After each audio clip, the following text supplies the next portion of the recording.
हरे कृष्णा साथियों, daily practice set के 37वें episode में आपका स्वागत है। आज हम डेली प्रैक्टिस सेट के रूप में लेकर आए हैं सीजीएल 2022 टीयर 1 के 1 दिसंबर के शिफ्ट 2 के सवाल। टोटल 25 सवाल हैं। बेसिक कंसेप्ट के साथ साथ शॉर्ट ट्रिक भी सीखेंगे, सवालों को जल्दी सॉल्व करने की कोशिश करेंगे। याद रहे दोस्तों कि इस प्लेटफॉर्म पे हम एसएससी के प्रीवियस ईयर के जितने भी सारे सवाल हैं वो सवाल लेकर आते हैं। तो अगर आप अपनी तैयारी को और मजबूती देना चाहते हैं तो आज ही चैनल से जुड़ जाएं और अपनी तैयारी को मजबूत बनाएं। तो चलिए हम फटाफट 25 सवालों को देखते हैं और अपने पहले सवाल से शुरुआत करते हैं। तो हमारा जो पहला सवाल दिया हुआ है दोस्तों, यदि k एक ऋणात्मक संख्या है और जैसे कि k प्लस 1/k बराबर -2 दिया हुआ है तो k square plus 4k - 2 upon k square plus k - 5 का मान आपको बताना है। ठीक है दोस्तों, तो यहाँ पर देखिए कि k का मान जो है, यहाँ पर k है तो k का मान निगेटिव है, तो यहाँ पर k प्लस 1/k बराबर -2 है। ठीक है दोस्तों, तो ये किस केस में आएगा? जब हम k का मान -1 रखेंगे, -1 प्लस 1/-1, तभी ये -2 के बराबर आएगा। तो सिंपली हमको करना क्या है कि k का मान जो है -1 रखना है। तो यहाँ पर देखिए कि क्या आ रहा है, -1 का square 1, -4 - 2 divided by k square कितना है 1 -1 - 5, ये कैंसिल हो जाएगा। ये हो जाएगा 1 - 6 - 5 डिवाइडेड बाय -5, कैंसिल आउट होकर हमारे पास 1 बनेगा। तो हमारा ऑप्शन जो हो जाएगा 2 हो जाएगा। चलिए अगले सवाल की तरफ चलते हैं। अगला सवाल है कि x plus 1/x equal to 5√2, then what is the value of x4 plus x⁴ तो ये आप फॉर्मूला जानते हैं कि अगर x प्लस 1/x बराबर k है तो x square plus 1/x square का मान k स्क्वायर -2 होगा। ठीक है, डायरेक्टली हम यहाँ पर पुट करेंगे तो यहाँ पर क्या मिलेगा हमको, k का स्क्वायर यानी कि 5 का स्क्वायर 25 और √2 का स्क्वायर 2 यानी कि 50 - 2 और ये मिल जाएगा हमारे पास 48। अब इसी को हम फर्दर स्क्वायर करेंगे तो हमारे पास क्या मिलेगा, x4 प्लस 1/x4 और सेम फार्मूला लगेगा 48 का स्क्वायर और -2, यहाँ पे k स्क्वायर -2, अब ये k हो जाएगा 48 का स्क्वायर -2 हमारे पास कितना बन जाएगा। तो 48 का स्क्वायर जो होता है दोस्तों वो 2304 होता है -2, तो ये बन जाएगा हमारे पास 2302। अगर आपको स्क्वायर नहीं भी आता है तो आप डिजिट सम लगा के डिजिट सम का यूज लगा के आप फार्मूले तक पहुंच सकते थे। यहाँ पे देखिए कि डिजिट सम हमारा कितना बन रहा है, 8 4 12, 12 का फिर सिंगल डिजिट कितना बन जाएगा, 2 और 1 3, 3 का स्क्वायर 9 - 2 बराबर 7 आ रहा है। तो आप देख लीजिए कि डिजिट सम किसका 7 आ रहा है। तो 5 2 7 और ये 6 नहीं आ रहा है, 6 2 8 5 13, ये 4 बन रहा है, 4 2 6 5 11, 2 13, ये 4 बन रहा है, 3 2 5 2 7 7 इसका आ रहा है। तो हमारा ऑप्शन यही होगा। चलिए अगले सवाल की तरफ चलते हैं। सवाल दिया हुआ है कि एक व्यक्ति धारा के अनुकूल एक निश्चित दूरी नाव से 9 घंटे में तय करता है, जबकि धारा के प्रतिकूल समान दूरी नाव से तय करने में उसे 18 घंटे लगते हैं। तो स्थिर जल में समान दूरी का 3/5 भाग नाव से तय करने में उसे कितना समय लगेगा। ठीक है दोस्तों, तो यहाँ पर देखिए कि अगर हम धारा के अनुकूल जाएंगे तो x + y जाना पड़ेगा। x + y किलोमीटर हमारा पर आवर जो है नेट स्पीड बनेगा, रिलेटिव स्पीड, और धारा के प्रतिकूल जाएंगे तो x - y हमारा रिलेटिव स्पीड बनेगा। तो यहाँ से 9 घंटे में ये तय करता है। तो डिस्टेंस कितना हो जाएगा, दोनों ही केस में दूरी बराबर 4 गुना समय 4 गुना, ये हो जाएगा हमारा धारा का अनुकूल 9 और इधर हो जाएगा धारा के प्रतिकूल 18। तो x + y divided by x - y का रेशियो हमारे पास कितना आ जाएगा, 18/9 यानी कि 2:1। कंपोनेंडो डिविडेंडो लगा देंगे यहाँ पर तो हमारे पास क्या बन जाएगा, x/y बराबर 2 + 1/2 - 1। ठीक है, 2 + 1/2 - 1, ये बन जाएगा हमारे पास 3/1, 3 बन जाएगा। ठीक है, आप यहाँ से आप डिस्टेंस निकाल लीजिए। तो डिस्टेंस आपको कह रहा है कि समान दूरी का 3/5 भाग नाव से तय करने में, और वो भी स्थिर जल से। ठीक है, तो डिस्टेंस कितना हो जाएगा, यहाँ पर देखिए कि डिस्टेंस या तो इसके बराबर होगा या तो इसके बराबर होगा। ठीक है, तो x + y × 9 को लेके चलते हैं तो x + y का मान कितना है, 3 + 1 4 यूनिट। ठीक है, 4 × 9 और इसका 3/5। ठीक है, और डिवाइडेड बाय, ठीक है, ये हो गया हमारा दूरी। तो समय कितना लगेगा, टाइम, समय बराबर दूरी बटा चाल, तो ये हो जाएगा 36 × 3/5 और चाल कितना है x कितना यूनिट है, 3 यूनिट है, ये कर जाएगा। तो ये कर जाएगा हमारे 12 और 12 × 36/5, 36/5 मतलब 7.2। ठीक है, तो ये हमारा आंसर हो जाएगा 7.2 आवर्स हमारा आंसर होगा। चलिए अगले सवाल की तरफ चलते हैं। अगला सवाल है कि पूछ रहा है कि what is the central angle corresponding to the production steel by Kerala. तो केरला के द्वारा जो प्रोडक्शन स्टील का जो प्रोडक्शन किया गया उसका जो सेंट्रल एंगल केंद्रीय कोण कितना बन रहा है, ठीक है। तो यहाँ पर देखिए कि आपके पास टोटल कितना है, प्रोडक्शन टोटल कितना है, तो सबको जोड़ दीजिए 2, 4, 1, 5, 1, 6, 1, 7, 8, 820, 40, 860, 80, 940 और 60, 1000 है, टोटल 1000 है, ठीक है। तो 301,000 प्रोडक्शन यूनिट जो है इक्विवेलेंट है 360 डिग्री, क्योंकि ये सर्कल जो है 360 डिग्री बनेगा केंद्रीय कोण यहाँ पर। तो केरला के द्वारा जो प्रोडक्शन यूनिट कितना है 200 यूनिट का, यहाँ पर देखिए पीला वाला केरला को दर्शा रहा है, तो 200 यूनिट। तो 1 शून्य कट जाएगा, 1 शून्य 200 कट जाएगा, और 2 गुना 36 कितना हो जाएगा 72 डिग्री, ठीक है। तो हमारा जो आंसर हो जाएगा वो 72 डिग्री हो जाएगा, 72 डिग्री। चलिए अगले सवाल की तरफ चलते हैं। अगला सवाल है कि एक दुकानदार एक वस्तु को 10% और 20% की क्रमिक छूट पर बेचकर 44% का शुद्ध लाभ कमाता है, नेट प्रॉफिट। तो यदि दुकानदार उसी वस्तु को 15% की छूट पर बेचता है तो शुद्ध लाभ प्रतिशत ज्ञात कीजिए। आपका जो है total net discount net profit आपका कितना मिलेगा वो आपको पता करना है। तो यहाँ पर देखिए कि 2 क्रमिक छूट है, 2 सक्सेसिव डिस्काउंट है, तो इसको हम सिंगल इक्विवेलेंट डिस्काउंट में चेंज कर लेंगे तो कितना बन जाएगा फार्मूला से a + b - a Guna b divided by 100। तो यहाँ पर हो जाएगा कितना 10 + 20 माइनस 10 गुना 20 बटा 100। 2 शून्य यहाँ पर कैंसिल आउट हो जाएगा, 30 में से 2 जाएगा, 28% हमारा टोटल इक्विवेलेंट डिस्काउंट हो गया। अब फार्मूला क्या लगाना है, MP बटा CP का रेशियो। MP बटा CP का रेशियो हम फार्मूला जानते हैं, ये होता है 100 ± परसेंटेज प्रॉफिट लॉस, ठीक है, divided by 100 minus percentage discount. अब यहाँ से लगा देंगे, हमारे पास प्रॉफिट है तो प्लस में लेंगे, तो 15 यहाँ 44% का शुद्ध प्रॉफिट हो रहा है, तो ये 100 + 44 144 हो जाएगा, और यहाँ पे परसेंटेज डिस्काउंट घटाना 28%, ठीक है। तो ये बन जाएगा हमारे पास 72, ये हो जाएगा 2 बार में 2/1, रेशियो कितना निकल के आ गया 2/1। अब बोलता है कि 15% की छूट पर बेचा जा रहा है, तो SP कितना हो जाएगा, MP का परसेंटेज डिस्काउंट, ठीक है। तो MP हमारे पास कितना है 2 का रेशियो, MP कितना है हमारा 2 है, तो 2 का 85% हो जाएगा, ठीक है। 15% घटाएंगे तो 85% हो जाएगा 100 में से, तो 85/100, ये कितना बन जाएगा हमारे पास 8 दूनी 16 1 17, 170/100 मतलब कि 1.7। अब देखिए कि CP SP से कितना ज़्यादा है, वही हमारा प्रॉफिट परसेंटेज होगा। तो यहाँ पर देखिए कि CP का रेशियो 1 है और यहाँ पे SP है 1.7, यानी कि 70% का हमारे पास प्रॉफिट निकल कर आएगा, जो ऑप्शन 2 हमारा आंसर होगा। चलिए अगला सवाल चलते हैं। अगला सवाल है हमारे पास कि sin 30 degree, sin 40 degree, sin 50 degree, sin 60 degree, नीचे cos 30, cos 40, cos 50, cos 60। आपको यहाँ पर देख के लग रहा होगा कि a + b जो है अगर 90 डिग्री है तो आप sin और cos जो है आपस में बराबर हो जाएंगे। यहाँ पर देखिए कि sin 30 डिग्री है और cos 60 डिग्री, ये दोनों सेम है, कट जाएगा। cos 30 है, sin 60 है, ये कट जाएगा क्योंकि 60 30 90 हो रहा है, ठीक है। उसके बाद sin 40 है तो cos 50 है, cos 40 है तो sin 50 है, ये टोटल हमारा कट के 1 दे देगा, हमारा ऑप्शन 3 आंसर आ जाएगा। चलिए अगले सवाल की तरफ बढ़ते हैं। उन संख्याओं का SCF और LCM के बीच का अनुपात क्या है जिनका LCM 48 है और संख्याओं का गुणनफल 384 है। तो फॉर्मूला यहाँ पर क्या लगेगा कि LCM गुना SCF बराबर पहली संख्या गुना दूसरी संख्या। बहुत ही बेसिक फार्मूला है, जो तैयारी करते हैं उनको पता है। L गुना H बराबर first number into second number, ठीक है। तो यहाँ पर देखिए कि LCM कितना है 48 और SCF हमको निकालना है, और फर्स्ट इंटू सेकंड नंबर का गुणनफल दे रखा है 384, ठीक है। अब यहाँ से निकाल देंगे, ये आपका 8 बार में कट जाएगा, तो H का मान जो हो जाएगा वो 8 हो जाएगा। तो अब रेशियो निकाल दीजिए L/H, नहीं H/L का रेशियो आपको पूछ रहा है, ठीक है। तो H कितना है 8 और L कितना है 48, ये कितना बन जाएगा 1/6, ऑप्शन 2। अगला सवाल है कि स्कूटर की कीमत में 10%, 5% और 15% की वृद्धि होती है, तो स्कूटर की कीमत में कुल प्रतिशत वृद्धि क्या है। या तो आप सिंगल इक्विवेलेंट डिस्काउंट निकाल लीजिए तीनों का, नहीं तो आप यहाँ पर 10% वृद्धि हो रही है तो पहला 10, इसका रेशियो कितना बनेगा 10% का 1/10, यानी कि पहले 10 है तो वो अब 11 बनेगा। 5% का मतलब हो गया 1/20, यानी कि 20 है पहले तो अब 21 बनेगा। और 15% का मतलब होता है 3/20, यानी कि अगर 20 है तो ये 23 बनेगा, ठीक है।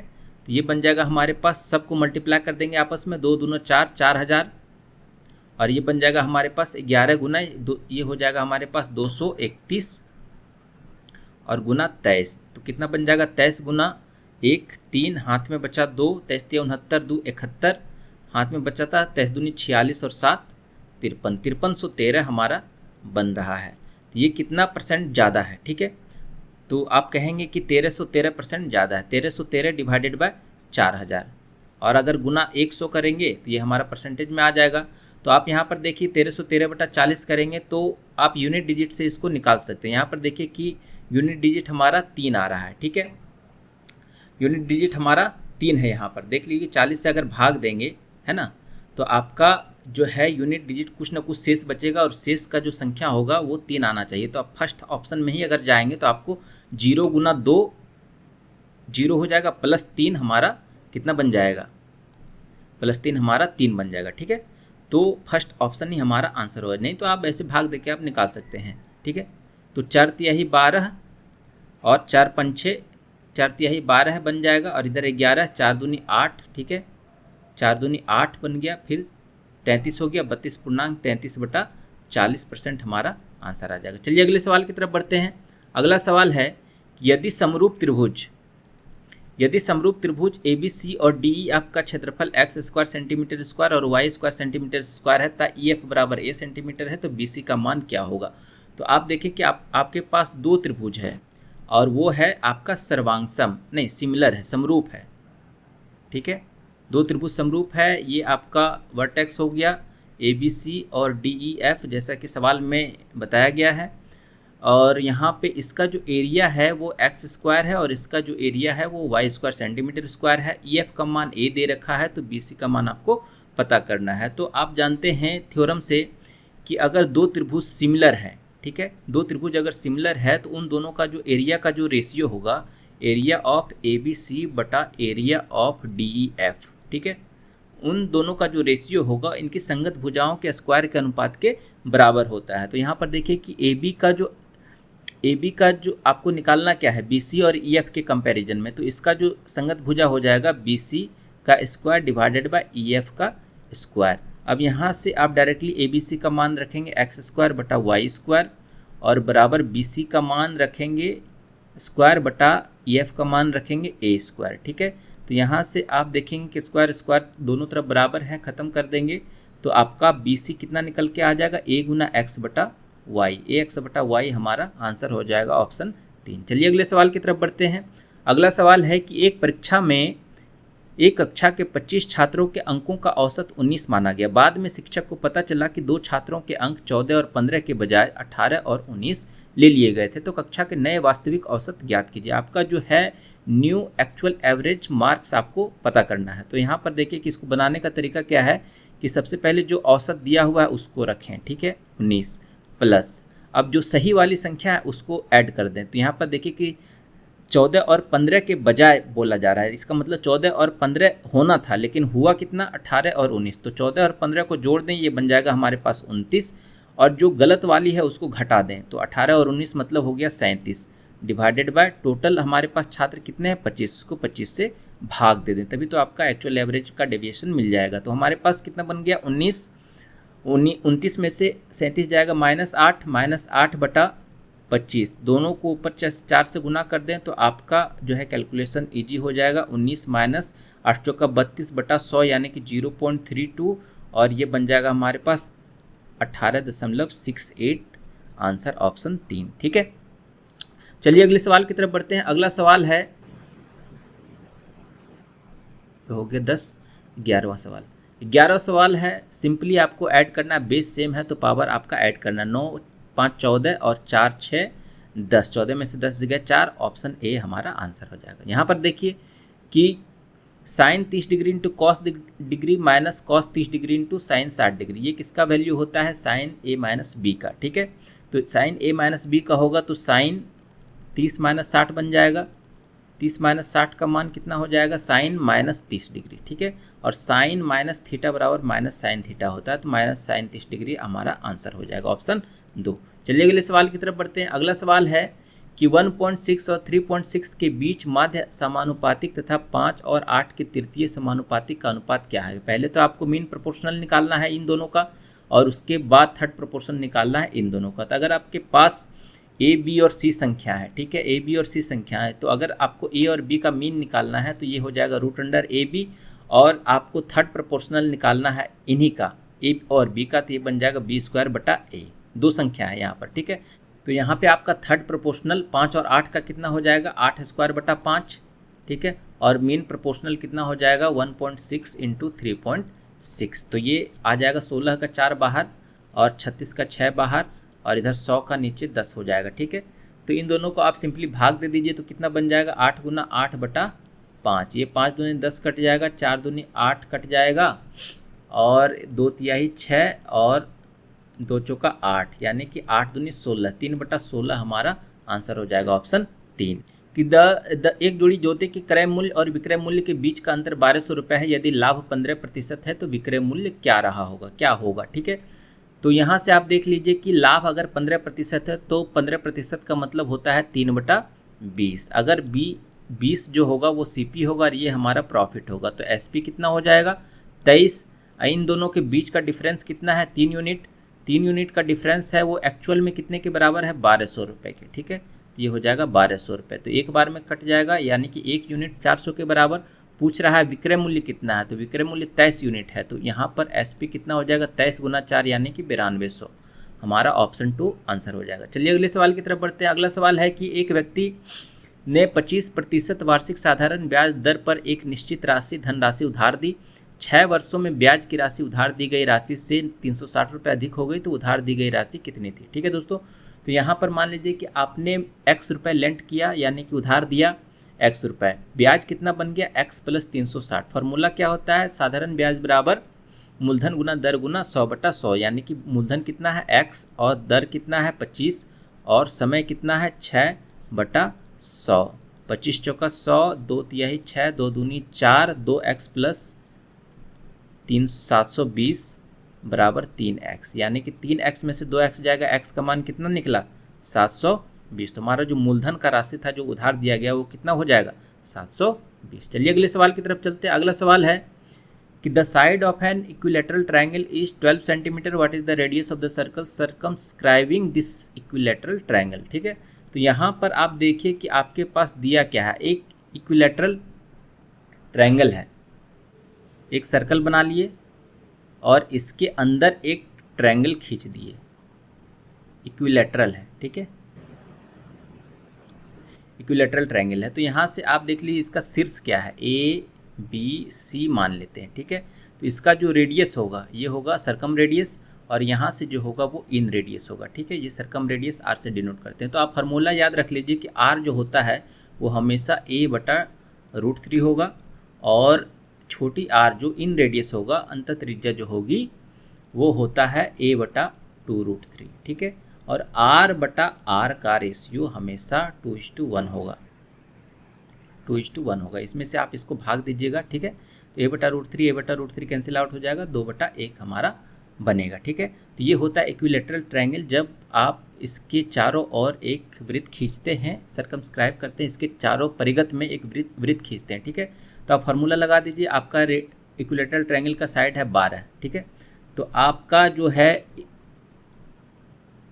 रेडियस ऑफ द सर्कल कितना बन जाएगा, यहाँ पे सर्कम रेडियस कितना बन जाएगा A/√3, तो A कितना है 12/√3, ये कट जाएगा कितना बार में 4√3 बार में, ठीक है। तो ऑप्शन 2 हमारा आंसर हो जाएगा। चलिए अगले सवाल की तरफ बढ़ते हैं। यहाँ पर एक टेबल दिया हुआ है, टोटल नंबर ऑफ आइटम्स दिया हुआ है, ABC, AC, कूलर, फैन का रेशियो दिया हुआ है, कूलर, AC, फैन का सेलिंग प्राइस पर यूनिट दिया हुआ है। तो पूछ रहा है कि दुकान ई से कूलर से प्राप्त कुल राजस्व का प्रतिशत ज्ञात कीजिए। यह मानते हुए कि सभी दी गई वस्तुएं दुकान ई से बेची जा रही हैं और सभी दी गई दुकानों से केवल दी गई 3 वस्तुएं ही बेची जा रही हैं, ठीक है। तो सारी दुकान मतलब सारी वस्तुएं जो है दुकान ई से बेची जा रही है। तो यहाँ पर देखिए कि आपको परसेंटेज कुल राजस्व प्रतिशत पूछ रहा है, ठीक है। तो कैसे निकालेंगे यहाँ पर, तो ई वाले पे फोकस करेंगे। तो ई में टोटल नंबर ऑफ आइटम्स कितना है 4000 और रेशियो कितना है 5, 1, 4, यानी कि टोटल कितना है 5, 4, 9, 1, 10, 10 यूनिट बराबर 4000 है, ठीक है। तो 1 यूनिट बराबर कितना हो जाएगा 400, 1 यूनिट बराबर 400 हो जाएगा। ठीक है, तो हमारे पास टोटल AC कितना हो जाएगा, AC का यूनिट कितना हो जाएगा, 400 गुना 5, 2000। ठीक है, कूलर कितना हो जाएगा, कूलर भाई 1 यूनिट, यानी कि ये 400 यूनिट है, यानी कि संख्या में 400 हो जाएगा।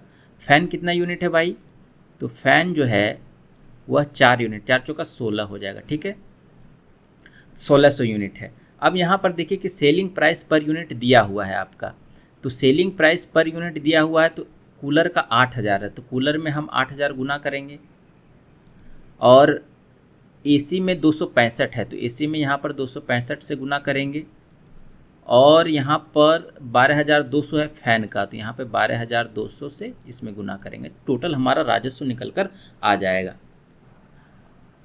किससे निकालना है, कूलर का निकालना है, तो कूलर का परसेंटेज निकालना है। ठीक है दोस्तों, तो कूलर वाला कितना बन रहा है हमारे पास, 8 चौका 32 पर 1 2 3 4 5 शून्य, 32 पर 5 शून्य हो गया, और यहाँ पर कितना बन रहा है, 265 दूनी 5 दूनी 10, 26 दूनी 52 और 1 53।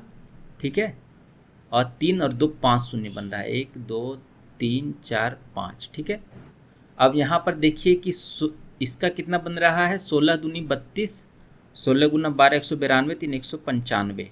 ठीक है, और यहाँ पर 4 शून्य बन रहा है। ठीक है, अब सबको जोड़ दीजिए तो हमारे पास कितना बन जाएगा, यहाँ पर देख लीजिए कि 53 पर 1 2 3 4 को जोड़ दीजिए, 2 5 2 7 9 3 12 3 15 5 1 6 1 7।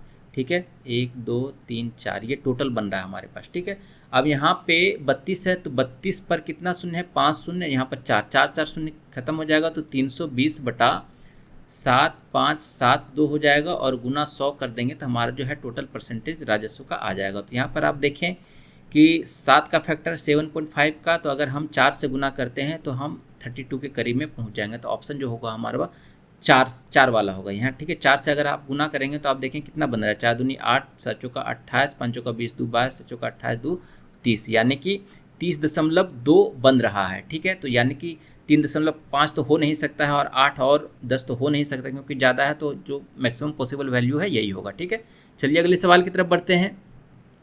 अगला सवाल है कि उन विद्यार्थियों की संख्या कितनी है जिनका कुल प्राप्तांक 80% या उससे अधिक है। यहाँ पर देखिए कि आप एक नंबर दिया हुआ है आपका, आपको नहीं दिख रहा होगा तो दिखाते हैं, ये आपका नंबर दिया हुआ है। ठीक है, सब्जेक्ट है SST, social studies, physics, chemistry, math है दिया हुआ, टोटल 80% और उससे ऊपर लाने वाले विद्यार्थियों की संख्या, टोटल हमारे पास 4 सब्जेक्ट है। ठीक है, तो ओवरऑल आपका 80% है एवरेज में, है ना। तो टोटल सब्जेक्ट कितने हैं, 80%, टोटल सब्जेक्ट हैं 4 और 100 मार्क्स के हैं। ठीक है, तो इसका मतलब हो गया कि 320 नंबर, 8 चौका 320 नंबर जिसका ऊपर रहा होगा। ठीक है, 320 या उससे नंबर जिसका ऊपर रहा होगा वो आपका 80% ऊपर वाला मार्क्स होगा। तो यहाँ पर देखिए कि आपका 320 किस में ज़्यादा बन रहा है, कितने नंबर में बन रहा है। यहाँ पर देखिए कि 9 9 9 है ना, 270 80 350 2, ये हो जाएगा 352।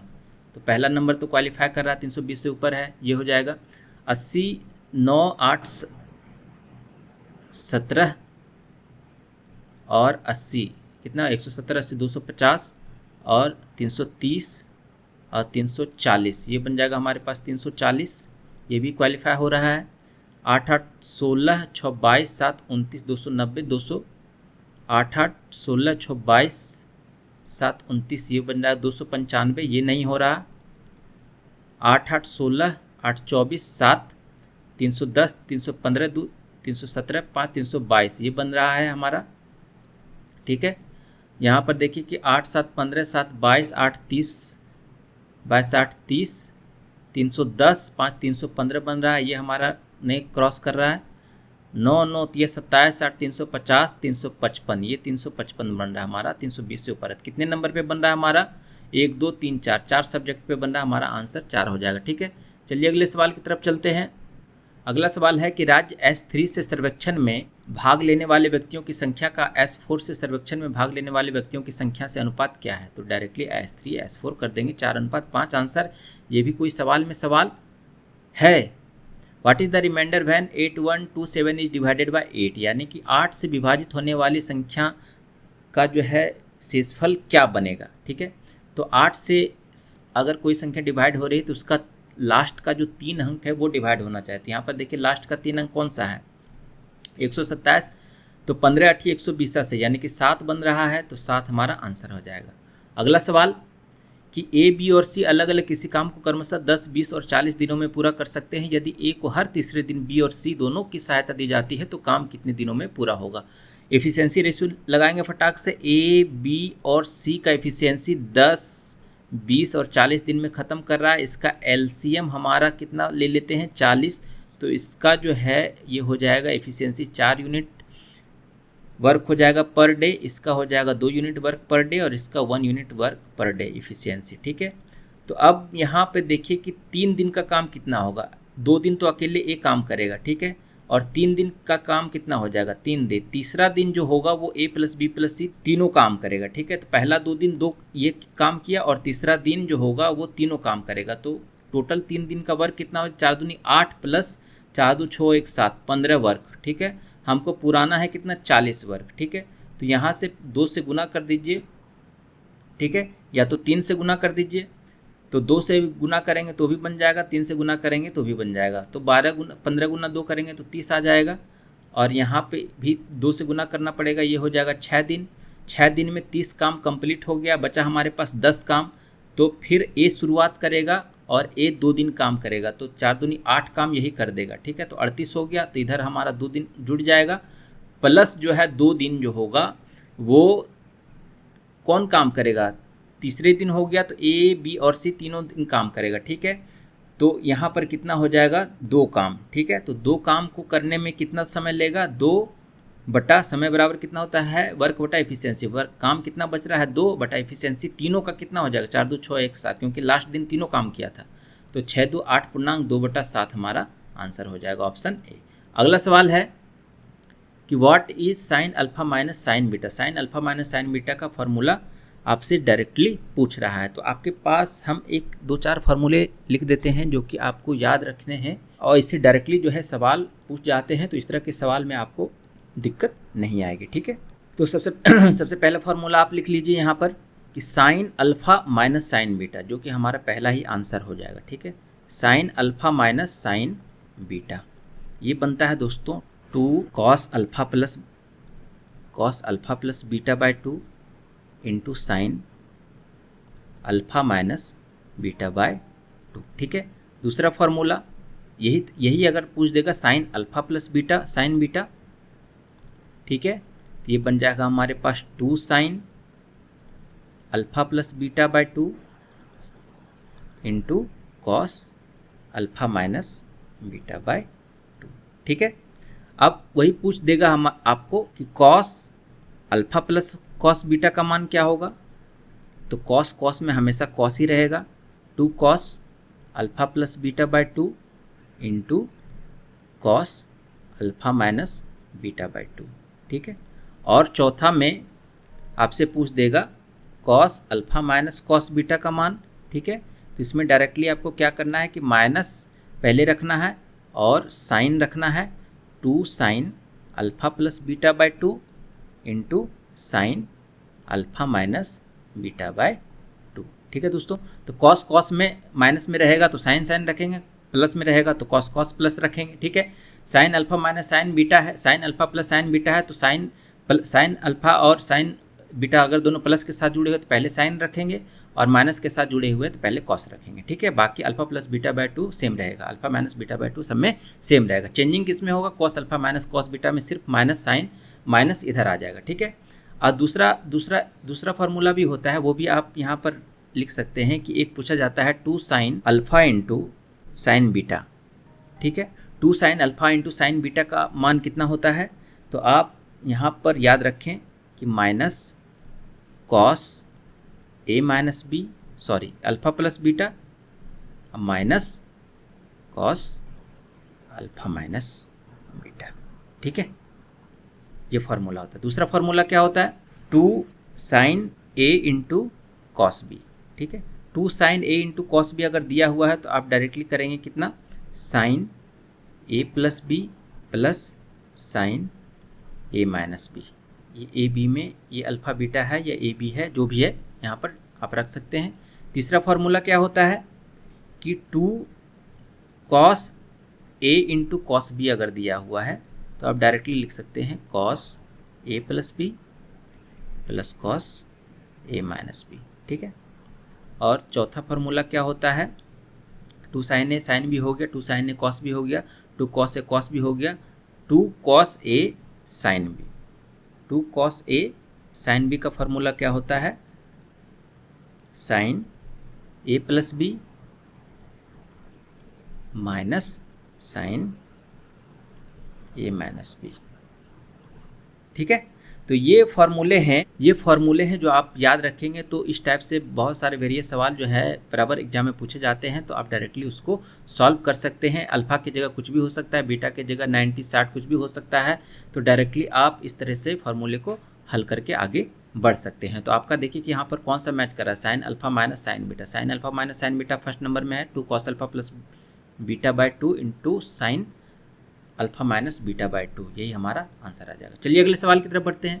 अगला सवाल है कि 4 सेंटीमीटर त्रिज्या वाले एक शीशे के एक टुकड़े शीशे के अर्धगोले को 72 सेंटीमीटर ऊंचाई वाले एक लंबवृत्तीय शंकु के आकार में ढाला गया है, तो शंकु के आधार की त्रिज्या क्या होगी। तो जब भी किसी को ढाला जाता है, मोल्ड किया जाता है, ठीक है, तो उसका जो वॉल्यूम होता है वो बराबर होता है, ठीक है, क्योंकि अर्धगोले को पिघला कर हमने जो है वृत्तीय शंकु बना लिया, तो उसका जो वॉल्यूम होता है, जो उसका टोटल ठोस पार्ट होता है वो बराबर होता है, उसका जो वॉल्यूम बराबर हो जाएगा, ठीक है। दोस्तों तो यहाँ पर देखिए कि अर्धगोले का वॉल्यूम कितना हो जाएगा, ये अर्धगोला का है, तो अर्धगोला का वॉल्यूम होता है 2/3 पाई आर क्यूब। आर कितना है, 4 गुना 4 गुना 4, और इसका बराबर हो जाएगा कितना, लंबवृत्तीय शंकु के। लंबवृत्तीय शंकु का कितना होता है, 1/3 पाई आर स्क्वायर एच। आर कितना है निकालना है, और एच कितना है 72 सेंटीमीटर ऊंचाई।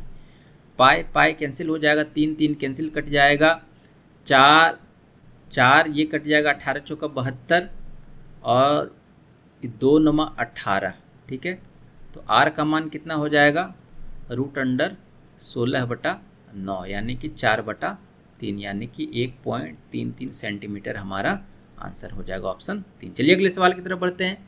अगला सवाल है कि यदि किसी त्रिभुज के कोण इतना है तो 2x का मान। त्रिभुज के टोटल कोण 180 होते हैं, तो डायरेक्टली आप वर्बली इसको सॉल्व करिए।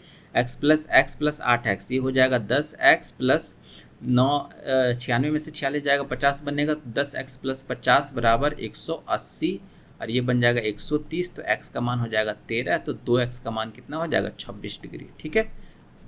चलिए अगले सवाल की तरफ बढ़ते हैं, और ये हमारा लास्ट सवाल है इस वीडियो का।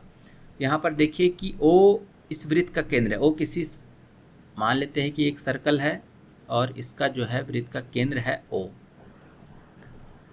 बिंदु P से खींची गई स्पर्श रेखा, एक बाहरी बिंदु है P, इससे खींची गई स्पर्श रेखा, इसको मिला दिए, Q पर स्पर्श कर रही है। यदि PQ बराबर 24 सेंटीमीटर है, OQ बराबर 10 सेंटीमीटर, यहाँ से इस पर डालेंगे तो ये बन जाएगा हमारा भाई लंब, ठीक है, ये बन जाएगा हमारा लंब, और ये बन जाएगा हमारा कर्ण, ठीक है, ये बन गया हमारा कर्ण, ठीक है, हाइपोटेन्यूज जिसको बोलते हैं H, और ये है OQ 10 सेंटीमीटर। तो आप यहाँ पर H का मान निकाल सकते हैं डायरेक्टली, कितना हो जाएगा 10 का स्क्वायर प्लस 24 का स्क्वायर 100 प्लस 576, 676 का रूट कितना हो जाएगा 26, ठीक है। तो हमारा जो आंसर हो जाएगा वो 26 हो जाएगा।